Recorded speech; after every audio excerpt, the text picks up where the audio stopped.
శ్రోతలందరికీ నమస్కారం. కథా జగతికి స్వాగతం. ఇప్పుడు కీర్తిశేషులు శ్రీ బెహరా వెంకట సుబ్బారావు గారు రచించిన ప్లాస్టిక్ పూలు అనే కథని మీకు వినిపించబోతున్నాను. ఈ కథ జూన్ 1978లో జనసుధ మాస పత్రికలో ప్రచురింపబడింది. మరిక కథలోకి వెళదామా? కట్టుబట్టలతోనూ ఒకవైపు రైలు ఛార్జీలతోనూ హైదరాబాద్ వెళ్లిన భర్త రిక్షా నిండా సామాన్తో దిగుతూ ఉంటే ఆశ్చర్యపోయింది పార్వతమ్మ. గబగబా రిక్షా దగ్గరికి వెళ్ళింది. సామాను ఒక్కొక్కటి అందుకుంది. ఒక leather suit case, air bag, చేతి సంచి, పండ్ల గంప అన్నీ కొత్తగా కొన్నవే. ఆనందంతో తబ్బిబ్బైపోయింది. సూట్ కేసుని గదిలో గోడవారుగా పెట్టి మరలా ఎత్తి చూసింది. బరువుగా ఉన్నట్టు తోచింది. ఏమున్నాయో చూడాలన్న ఆతృత. 3 రోజుల్లో వస్తానని 3 నెలలు తిష్ట వేశారు. హైదరాబాద్ వదిలి రాబుద్ది పుట్టలేదులా ఉంది. గదిలోకి వస్తున్న భర్తను, ఆయన కట్టుకున్న కొత్త గ్లాస్కో పంచెను చూస్తూ ఎగతాళిగా అంది. ఆయన సమాధానం చెప్పలేదు. మౌనంగానే గదిలో ప్రవేశించి బట్టలు మార్చుకున్నారు. గచ్చు మీద గోడకి జారబడి కూర్చున్నారు.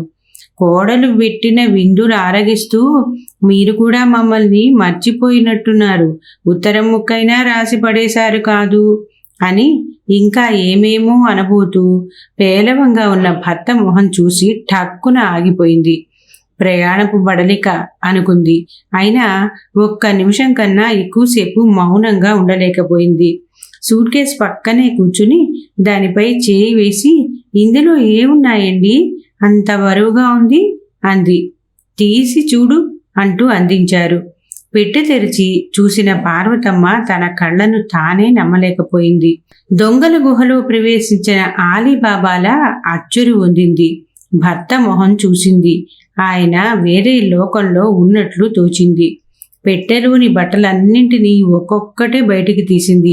తనకు 3 చీరలు, భర్తకు 2 గ్లాస్కో చాపులు, రాధకి 3 జతలు, రామానికి మరో 3 జతలు, ఆయనకి కొత్త కళ్ళజోడు. ఆశ్చర్యాన్నించి తేరుకోవటానికి పార్వతమ్మకి చాలా టైం పట్టింది. పోస్ట్ మ్యాన్ అందించిన మనీ ఆర్డర్ డబ్బుని మరోసారి లెక్కించి జేబులో పెట్టుకున్నారు సత్యంగారు. కూపన్లో కొడుకు రాసిన 4 ముక్కలు చదువుతూ ఉంటే పార్వతమ్మ భర్తను సమీపించి అడిగింది, రఘుబాబేనా పంపాడు అని.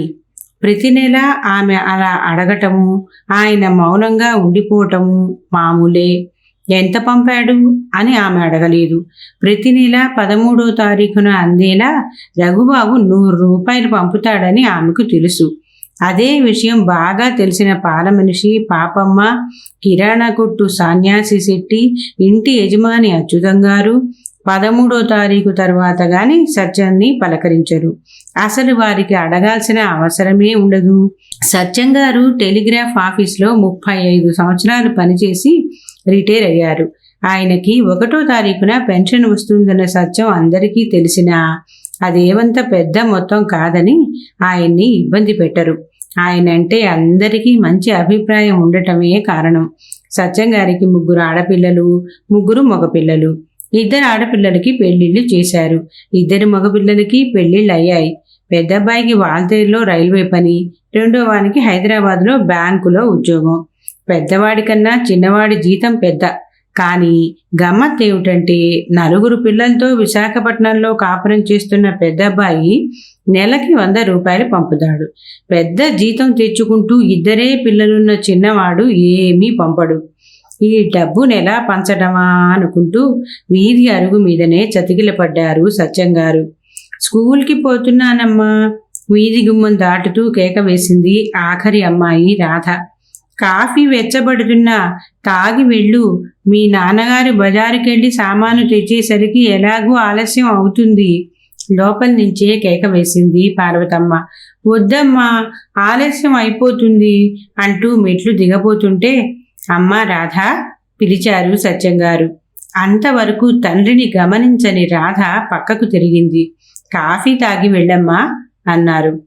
తండ్రి దగ్గర పుస్తకాలు పెట్టి మారు మాట్లాడకుండా లోనికి పోయింది రాధ. రాధ స్కూల్కి పోగానే పరధ్యాన్నంగా గదిలోకి ప్రవేశించిన సత్యం గారికి భార్య మాటలు వినిపించలేదు కాబట్టి ఆ అని గాని ఊ అని గాని సమాధానం చెప్పలేదు. తాను చెప్పాల్సింది మరలా గట్టిగా చెప్పింది పార్వతమ్మ. వినిపించిందా? ముందు బజారుకెళ్ళి ఓ పంచెల షాపు కొనుక్కోండి. శెట్టిగారికి ఎలాగో నచ్చ చెప్పొచ్చు. ఆ రెండో పంచెను పూర్తిగా చీరేసి తెచ్చింది చాకలి, లేకపోతే ఆ పంచెతోనే ఊళ్ళో తిరగాల్సి వస్తుంది అంటూ మిగిలిన కాఫీని గ్లాసులో పోసి భర్తకు అందించింది. గ్లాస్ అందుకొని తనలాగే చరమదశకు చేరుకున్న ఈజీ చైర్లో కూర్చున్నారు. కాఫీని గుక్కెడు మింగి గ్లాసులోకి చూశారు.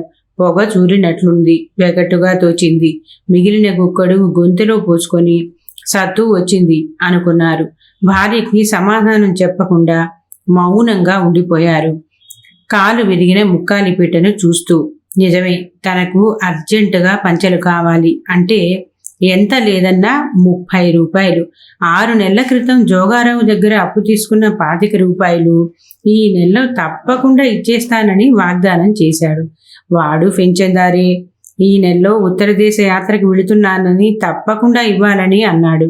ఈ విషయం తెలియని పార్వతి మరో అనుకోని ఖర్చు చెబుతోంది. ఇప్పుడు రిబేటు కూడా ఇస్తున్నారట. కొంచెం మంచి రకం తీసుకోండి సలహా ఇస్తూ భర్తను మరోసారి హెచ్చరించింది పార్వతి. బజార్ నుంచి భర్త తెచ్చిన 2 సంచులని అందుకొని సామాన్లు బయటికి తీసింది. రేపటి నుంచి ఏం కట్టుకుంటారు? పంచెలు కొనుక్కోలేదు కోపంగా అడిగింది. భర్త సమాధానం చెప్పకపోవటంతో ఆమెకు మరీ చికాకు వేసింది. అతని వైఖరి నచ్చలేదు. ఆడదాన్ని కాబట్టి చిరిగిన గుడ్డలతో ఇంట్లో ఏడుస్తున్నా మీరు బయటికి పోదలుచుకోలేదా? గట్టి పంచె ఒకటి ఉందిగా అన్నారు ఏదో సమాధానం చెప్పాలని. భర్త సమాధానం నచ్చలేదు. చివాలన లేచింది. ఆ ఒక్కటి చిలకొయ్యకు తగిలించి తువ్వాలు కట్టుకుని తిరుగుతూ ఉండండి. భార్య వెనుకనే గదిలోకి ప్రవేశిస్తూ అన్నారు. మన రామానికి కాలేజీ ఫీజు కట్టాలా అని ఇంకా ఏమో అనబోతూ ఉంటే, వాడు కాలేజీ మానేస్తానంటున్నాడు గాని వాడి గురించి బాధపడకండి అంది విసుగ్గా. దగ్గరగా వస్తున్న భర్తను తప్పుకొని బయటికి రావాలని ప్రయత్నిస్తూ. నేనొకటి చెప్పదలుచుకున్నా అన్నారు దృఢంగా. ఆమెకు అడ్డంగా నిలబడి, మనం అనుకుంటాం గాని ఒక్కటి చెయ్యలేం.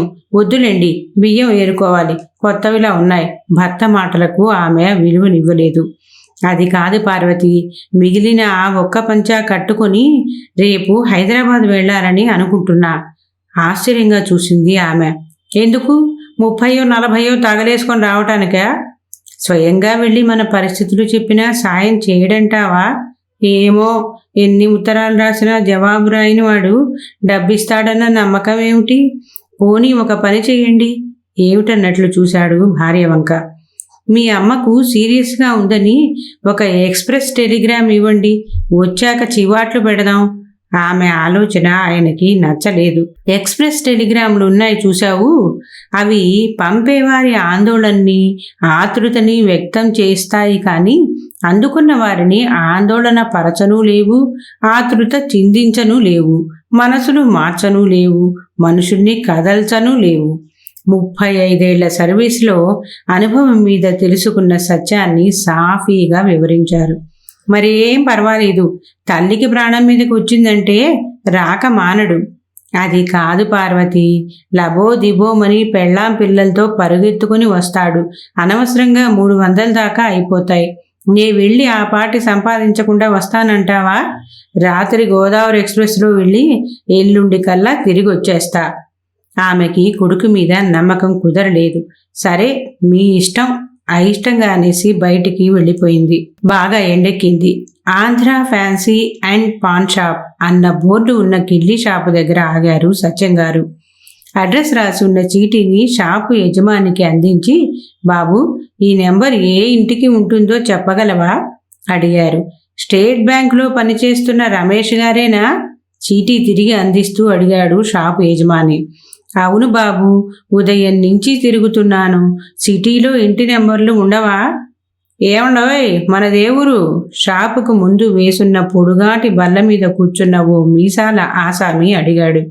రాజమండ్రి బాబు చెప్పారు. చాలా దూరం నుంచి వచ్చారే పరామర్శగా చూశాడు మీసాల ఆసామి. చేతిలోని సంచిని బల్ల మీద పెట్టి, ఈ ఇల్లు ఎక్కడుందో తెలుసా బాబు? షాపు యజమాని మరలా అడిగారు. అదుగో ఎదురుగా కనబడుతోందే. ఎదురుగా ఉన్న ఇల్లు చూపుతూ తన వైపు పరీక్షగా చూస్తూ ఉంటే ఎందుకలా చూస్తున్నాడో అర్థం కాలేదు సత్యంగారికి. కాళ్ళు పీకులు పట్టుకున్నాయి. శోష వచ్చేలా ఉంది. ఓ సోడా ఇవ్వు బాబు అంటూ ఆ పొడుగాటి బల్ల మీద చతికిలబడ్డారు. అప్పటికే ఆ బల్ల మీద కూర్చున్న ఆ మీసాల రోసయ్య కోపంగా చూస్తూ చటాలన లేచి నిలబడ్డాడు. మీకన్నా ముందొచ్చా, నేనే ముందు కూర్చోవాలి చిన్నగా గర్జించాడు. అతని అకారణ కోపానికి ఆశ్చర్యపోయారు సత్యంగారు. ఎవరెక్కడ కూర్చుంటే ఏమిటి, ఇక్కడ ఉండిపోతావా ఏమైనానా అంటూ లేచి వెనక్కి కూర్చున్నారు. వాడితో ఘర్షణ ఎందుకని. మంచి సమయానికే వచ్చారు.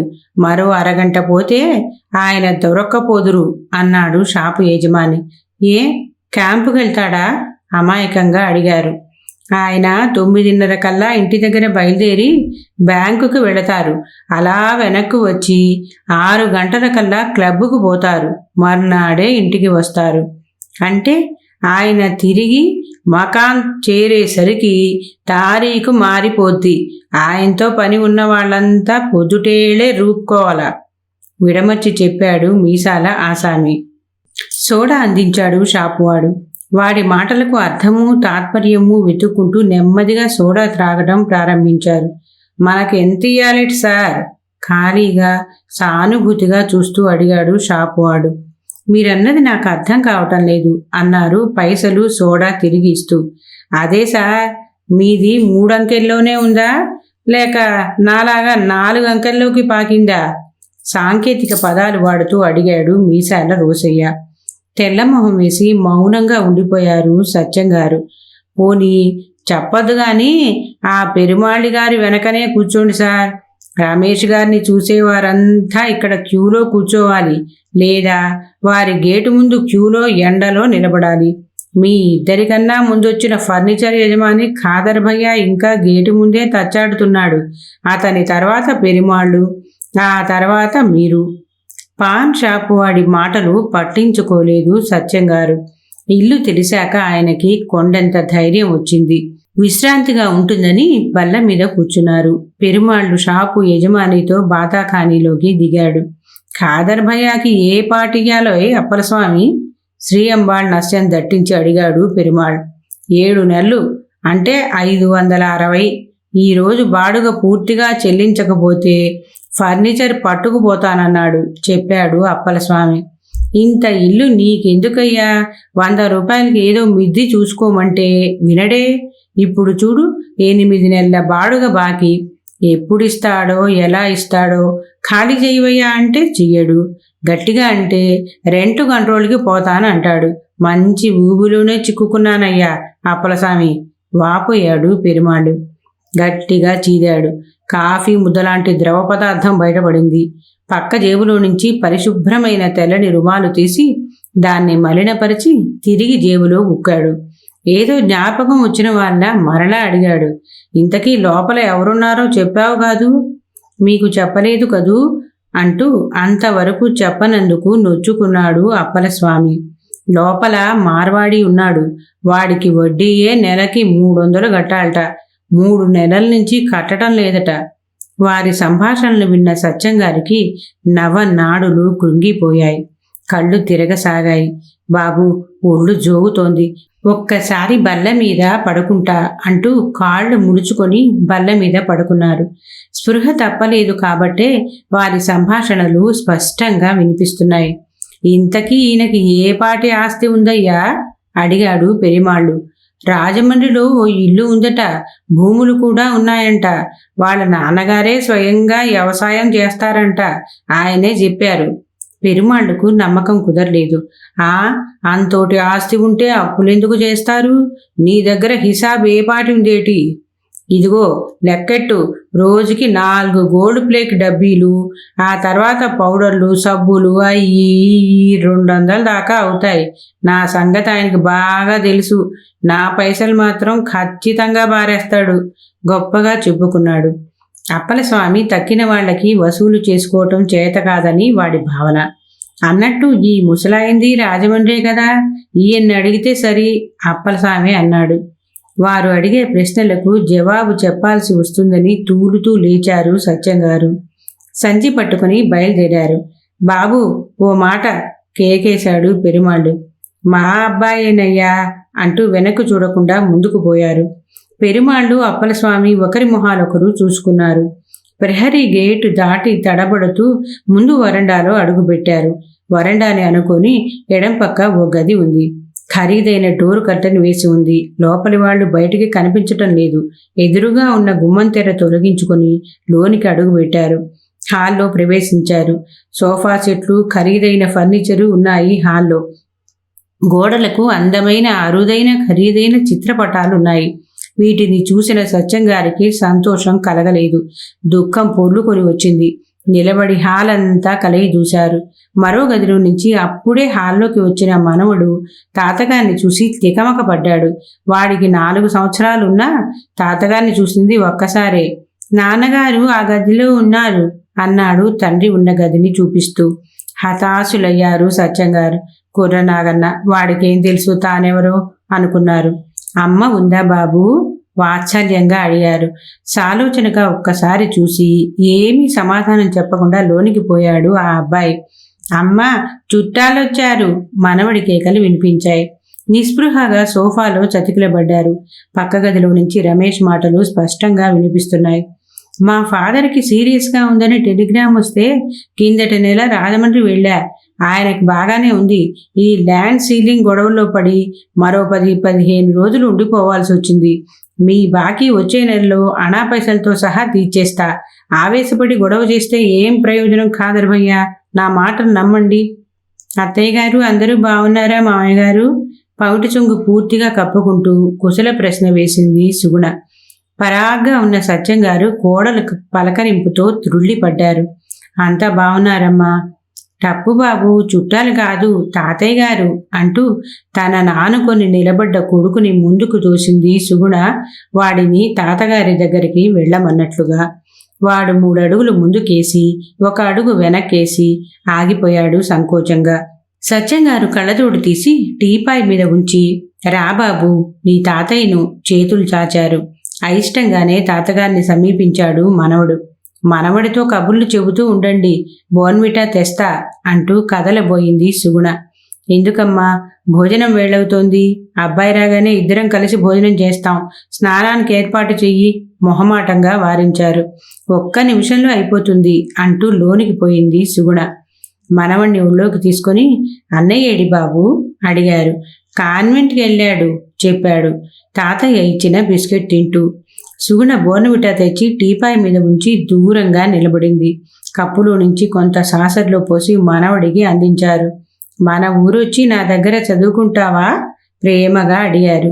టీపాయ్ ఉన్న ఫ్లవర్ వాజ్లోని పూలను చేతులతో తాకుతూ. అవి నిజం పూలు కాదు తాతయ్య, ఉత్త ప్లాస్టిక్ పూలు పకాన నమ్మాడు. అలాగా, నిజం పూలు అనుకున్నాలే నవ్వేశారు సత్యంగారు కూడా. ముసిముసిగా నవ్వుకుంది సుగుణ. ఎంతసేపయింది నాన్నగారు వచ్చి వినయ విధేయతలు ఉరకబోస్తూ అడిగాడు రమేష్. తనయుణ్ణి ఒకసారి చూసి వెంటనే దృష్టి మరల్చుకున్నారు సత్యంగారు. ఇప్పుడే వచ్చా, 1/2 గంట అవుతుంది. ఎవరో స్నేహితుడితో మాట్లాడుతుంటే ఎందుకని నీ దగ్గరకు రాలేదు. అమ్మ కులాసాగా ఉందా?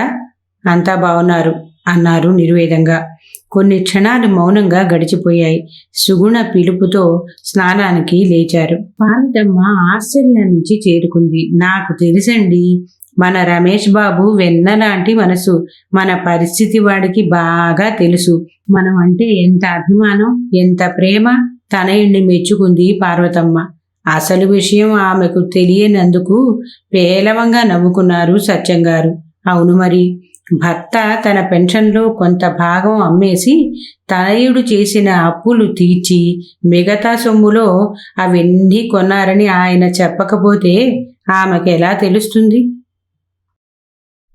కథ సమాప్తం. ఈ కథ మీకు నచ్చినట్లయితే లైక్ చేయండి, షేర్ చేయండి, కామెంట్ చేయండి.